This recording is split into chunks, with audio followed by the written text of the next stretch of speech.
Hello students, myself Dr. Pallavi Rai. I am Associate Professor at Ramesh Institute of Vocational and Technical Education, Greater Noida, and today I will be discussing on the topic of volatile oils, which is a part of your unit 4.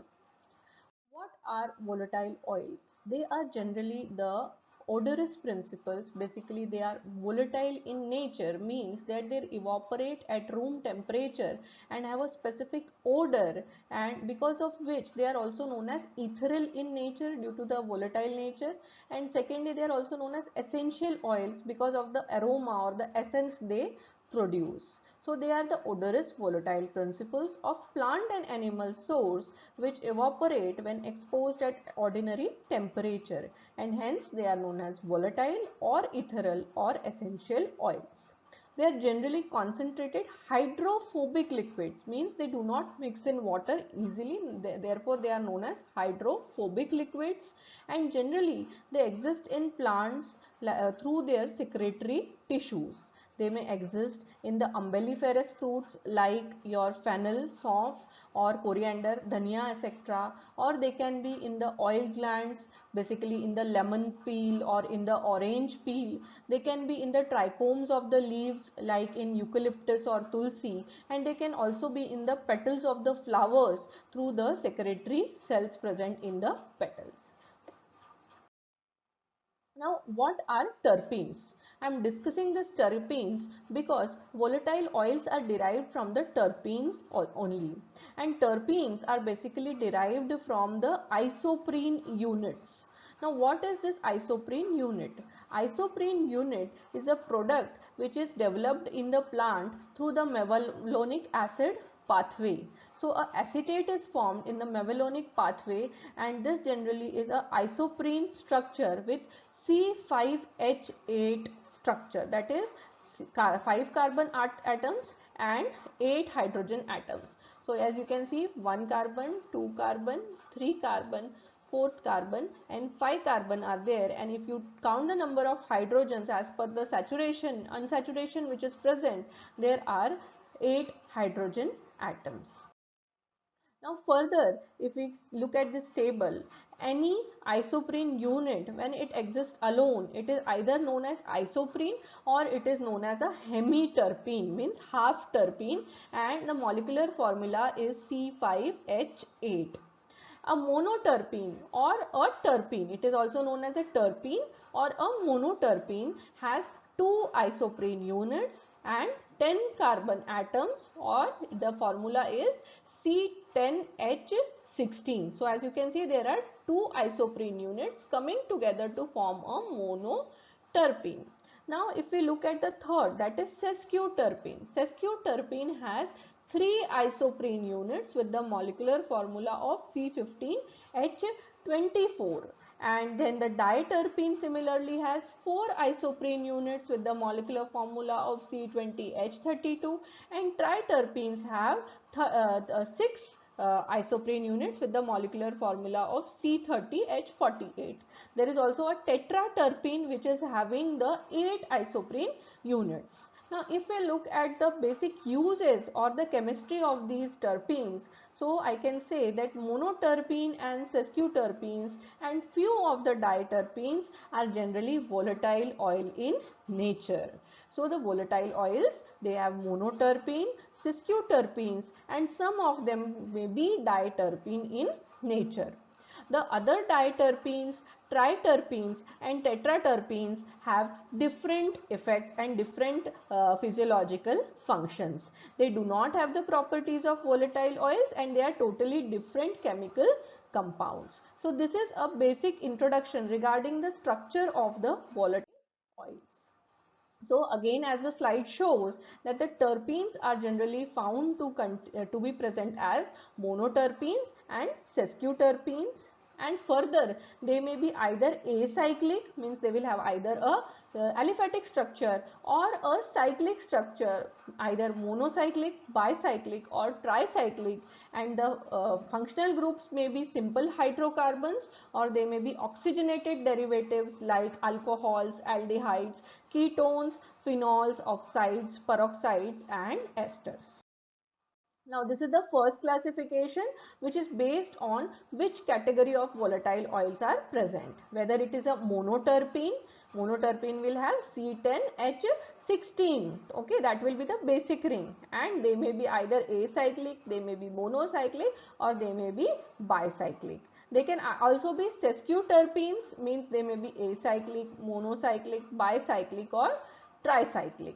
And then there can be aromatic compounds having the basic isoprene units, which are generally derived from N-cymene or phenyl propane or benzene, and then they are classified under the aromatic compounds. They also have the same physical properties like the volatile oils. So this is one classification based on the composition of the volatile oils. Another classification is based on the type of the functional groups which are present in these terpene structures. If it is an alcohol containing functional group, then we call it alcohol volatile oil, and the example for this is cardamom and coriander, that is elaichi and dhania.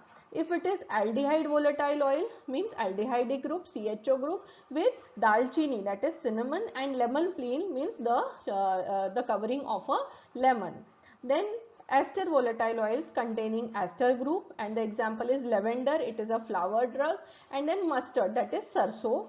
Then hydrocarbon volatile oils which do not contain any functional group, only carbon and hydrogen, and this is example is turpentine, which is generally used in varnishes, in furnitures, and black pepper, that is kali mirch, you know, where it has a typical smell, that is due to the hydrocarbon volatile oils. Then we have the ketone volatile oils which has the keto group, and the example is caraway and camphor. Camphor is kapoor, caraway is a drug which is similar to jeera. Then oxide volatile oils, example is eucalyptus, nilgiri, and chenopodium, which is again a type of a very odorous principle. For its perfumery it is generally preferred. Then phenolic ether compounds, means phenol as well as ether group, and this is present in fennel and nutmeg. Fennel is saunf, nutmeg is jaifal. And then we have the phenol volatile oils which is present in clove, means only the phenolic ring is present, ether ring is not there. This is present in clove, and clove means long. Now we move to the isolation of volatile oils. So isolation here means the separation of volatile oil from the entire plant. So we are not talking about the single ingredient of volatile oil, that can be done by further fractional distillation, but when we have to separate the volatile oil from the plant, so at that time how can the isolation be done? So the first process is simple distillation process. As it is shown in the figure, you can see that we should generally use the fresh plant material, and then it is put in a steam jacketed boiler, where due to the steam the volatile oils they vaporize, and through this tube they pass through the condenser. So this is the condenser where cold water is there, and our steam as well as the essential oil, they will condense and they will get separated. As you can see here, we have the essential oils which are separated after cooling, and this is the water which is separated. The essential oils can be collected from here, and then we have the isolated form of essential oils. Sometimes it is boiled with water, so there what happens, generally all the essential oils have a lighter density, lower density than water, so they will always float on top of the water. But certain oils like clove oil, they have a higher density than water, then it will be below water, not above water. So we have to keep in mind that whether the density of our oil is less than water or more than water, and depending upon that only we have to isolate the oil layer. The second method of extraction is the scarification method. This scarification method is generally used for the citrus fruits like lemon, orange, or bergamot, where the oil glands are present in the peel of the skin of the fruits. Okay, so here two methods are used. One is the sponge method and other is the Uckel method. In sponge method, what is done is that the peel of the fruits are removed by applying any kind of longitudinal or transverse cuts. It may be removed or it may not be removed. It depends upon the fruit which we are using. So after that, the fruits, they are pressed with a sponge, and the sponge already is having, it is already having soaked water, and then we are also pressing our fruits to the sponge, and when it is pressed, due to the pressure, the oil glands, they burst open and they release the oil into the sponge. So after the whole process is over, the sponge is then pressed, and then we have a mixture of water and oil which is allowed to settle, and once it's settled, we have two different layers of water and oil which are separated. The second process is known as the Uckel process, and in this process, as you can see, that this is the structure of a Uckel method of scarification. So on the top, as you can see, that there are spike like structures which are present, and the fruits, the citrus fruits, they are rolled on these spikes with some pressure, and this is generally, it is having a slopy structure towards the center. So it is like a funnel like structure with many spikes which are there. The fruits are kept on the surface and pressure is applied. Due to the spikes, the oil glands, they rupture and the oil is released, and in the center you can see that there is a tube, and through this tube the oil is collected, and here we have the oil from the citrus fruits. So this is the Uckel method of collection, where we have spikes in this funnel shaped structure. The fruits are rolled on the spikes, and when they are rolled, the oil glands ruptures, releasing the oil which is collected from here. So this is the Uckel method. The sponge method I discussed already. This is the machinery which is generally used. The fruits, they are loaded here, and on the sides we have the sponge which is present on in this region, and this entire sponge is then loaded with the volatile oil, pressed and then collected from this outlet. So this is the sponge method collector and Uckel method collector of volatile oils. The next method is extraction with any non-volatile solvent. So generally the non-volatile solvents which are used are lard, which is a fatty material, or olive oil, which is a fatty oil, which is mainly the ester of fatty acids. And these oils, they generally can absorb the flavor or the volatile oil in them, and later on we can distill off using fractional distillation. We can distill off these oils from those fatty oils, because the boiling point of our volatile oil is not very high, while the olive oil and the other fatty oils, they are having very high volatile oil. So we will perform the fractional distillation to differentiate our or separate our volatile oils. So here the base is going to be a non-volatile liquid. So what are the methods? The first method is a enfleurage method. Now this is the depiction of an enfleurage method. Here you can see that there is a bed of the fatty material. It can be lard or it can be beeswax, which is put in this tray. And on this tray we can disperse the petals of flowers for which the volatile oil needs to be extracted.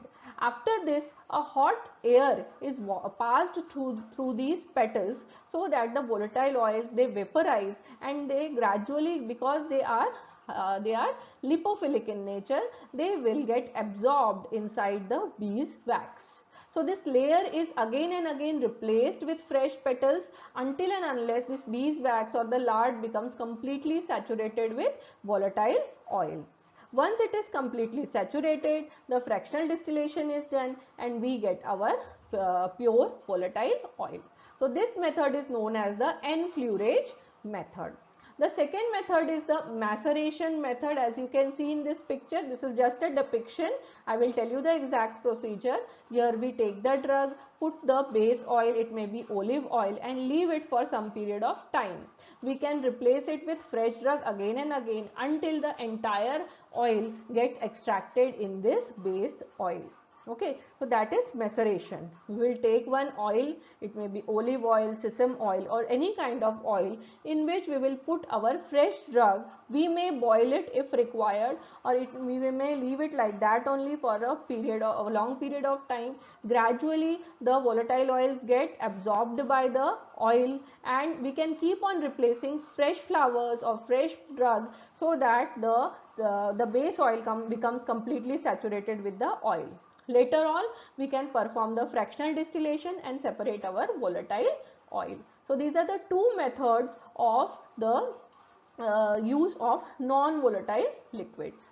There is another method known as the spraying methods. In spraying method, we take a column in which we fill the drug, and then we blow warm air through the column, because of which the volatile oil, they will vaporize. After which we put a hot oily liquid, which may be any hot oil, through this column, and gradually the volatile oils, they get mixed in this hot oil, and then this hot oil and vapors together is collected, and then again we can perform the fractional distillation. So that is the spraying method of extraction using a non-volatile liquid.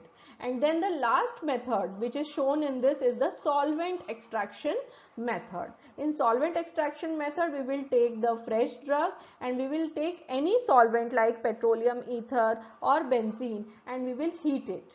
So when we heat it, what happens? We have a mixture of the solvent along with our volatile oil. Now again they will be separated using the fractional distillation. So this is the solvent extraction method of isolation of volatile oils. Now if we look at the revision of this isolation method, the first method of isolation is the steam distillation method. The second method of isolation is the scarification methods, which involves two things. One is the sponge method and another is the UCAL method. The third method is using a non-volatile liquid, like the first method was enfleurage method, then we had the maceration method, and the third method was spraying method. And then we have the extraction using the volatile solvents, where the solvent distillation method is generally used. Now the chemical test, the first chemical test, we use the alcoholic solution of volatile oil and mix Sudan red, it gives red color. If we mix it with tincture alkane, it again gives a red color, and with a 1% vanillin in sulfuric acid solution, it gives yellow orange. Thank you very much. In this lecture, we basically learnt about the definition, the classification of volatile oils, the isolation techniques, and the chemical tests of volatile oils. Thank you.